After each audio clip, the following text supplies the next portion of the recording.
여러분 안녕하세요. 성경을 읽다 보면 새벽별, 샛별, 계명성 이렇게 별에 대한 표현들이 참 많이 나오잖아요. 근데 이게 다 같은 걸 말하는 건지 아니면 완전히 다른 뜻이 있는 건지 되게 헷갈릴 때가 많죠.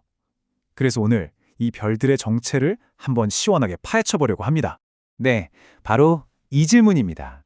오늘 우리가 풀어볼 가장 큰 숙제죠. 세력별이 루시퍼 아니야? 이렇게 생각하시는 분들 정말 많으실 거예요. 과연 그럴까요? 아니면 혹시 번역하는 과정에서 뭔가 오해가 생긴 걸까요? 자, 지금부터 저랑 같이 그 답을 한번 찾아가 보시죠. 오늘 이런 순서로 한번 가볼게요.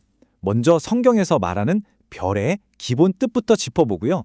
이게 어떻게 희망의 상징으로 쓰였는지 볼 겁니다. 그리고 가장 궁금해하실 루시퍼 미스터리를 파헤친 다음에 진짜 새벽별은 누구인지 마지막에 깔끔하게 표로 정리까지 해드릴게요. 자, 그럼 시작해볼까요? 이 복잡한 별 이야기를 제대로 이해하려면요. 뭐든지 기본부터 시작해야겠죠? 성경에서 별이라는 단어가 맨 처음 어떻게 등장하는지 거기서부터 한번 출발해 보겠습니다. 제일 처음으로 가보죠. 바로 창세기입니다. 하나님이 세상을 만드실 때 큰 광명체, 그러니까 해와 달을 만드시고 또 별들도 만드셨다라고 딱 나옵니다. 이게 바로 성경에 기록된 별의 가장 첫 모습, 가장 기본적인 정의인 거죠. 이걸 원래 히브리어로 보면 코카브라고 하는데요. 뜻은 아주 심플해요. 그냥 우리가 밤하늘에서 보는 그 반짝이는 별, 바로 그 천체를 말하는 겁니다. 어떤 특별하고 신비로운 존재가 아니라 하나님이 만드신 자연의 일부라는 거. 이게 일단 첫 번째 포인트입니다. 자, 그런데 성경에서 별이 그냥 밤하늘에 떠 있는 돌멩이로만 끝나지는 않겠죠? 여기서부터가 진짜 재밌어지는데요. 이 별이 아주 강력하고 또 긍정적인 상징으로 사용되기 시작합니다. 보세요. 헤일렐이라는 히브리어는 빛나는 자라는 뜻으로 이스라엘의 회복 같은 희망을 상징하고요. 신약으로 와서 헬라어 아스테르는 이긴 자에게 주시는 상급, 그러니까 권위와 영광을 뜻하기도 해요. 우리가 너무 잘 아는 동방 박사들을 아기 예수님께로 인도했던 바로 그 별. 이것도 메시아의 탄생을 알리는 희망의 신호였죠. 자, 이제 오늘의 하이라이트입니다. 도대체 루시퍼라는 이름은 어디서 튀어나온 걸까요? 왜 이렇게 많은 혼란이 생겼을까요? 지금부터 그 번역의 역사를 따라가면서 이 미스터리를 한번 풀어보겠습니다. 이 흐름을 잘 보세요. 정말 중요한데요.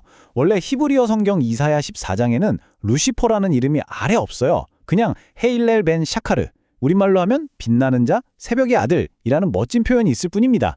그런데 시간이 흘러서 서기 382년쯤에 제롬이라는 학자가 성경을 라틴어로 번역하면서 이 헤일렐 벤 샤카르를 루시퍼라고 번역해버린 거예요.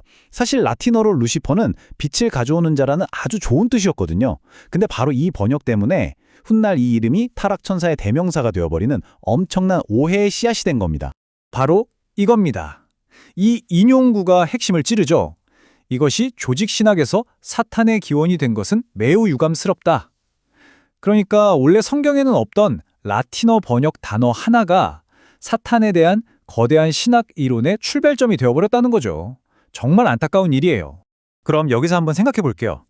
만약에 루시퍼가 타락한 천사라면 성경은 그 타락한 천사들이 지금 어디에 있다고 말할까요? 흔히들 막 세상을 돌아다니면서 사람들을 괴롭힌다고 생각하잖아요. 근데 성경을 보면 좀 다릅니다. 베드로 후서나 유다서를 보면 죄를 지은 천사들은 심판 때까지 어두운 구덩이에, 그것도 영원한 사슬로 묶여서 갇혀 있다고 나와요. 우리가 알던 거랑 좀 다르죠? 자유롭게 활동하는 존재가 아니라는 겁니다. 그렇다면 도대체 그 유명한 이사야 14장의 구절은 원래 무슨 뜻이었을까요? 이제 진짜 의미를 찾아가 보겠습니다. 초점을 타락 천사가 아니라 한 인간 왕에게 맞춰보자고요. 바로 이 구절입니다. 모든 논쟁의 시작점이죠. 너 아침의 아들 계명성이여 어찌 그리 하늘에서 떨어졌느냐. 와, 정말 극적인 표현이에요. 대체 이 말이 누구를 향한 것이었을까요? 원문을 깊이 들여다보면 답이 나옵니다. 헤일렐 벤 샤카르는요, 천사의 고유 이름이 아니었어요. 이건 당시 하늘 높은 줄 모르고 교만했던 바빌론의 왕을 비꼬는 표현이었습니다. 일종의 풍자시 같은 거죠. 네가 그렇게 잘났어? 새벽별처럼 빛난다고? 근데 꼴 좀 봐라, 땅에 떨어졌잖아 하고 조롱하는 거예요. 초월적인 존재가 아니라 한 인간 왕의 몰락을 노래한 시였습니다. 자, 이제 이야기의 클라이맥스입니다. 이렇게 오해받던 새벽별 말고요. 성경이 말하는 진짜 광명한 새벽별은 과연 누구일까요? 와, 이건 뭐 논란의 여지가 없죠. 요한계시록 맨 마지막 장에서 예수님이 직접 말씀하십니다. 내가 바로 광명한 새벽별이다 라고요.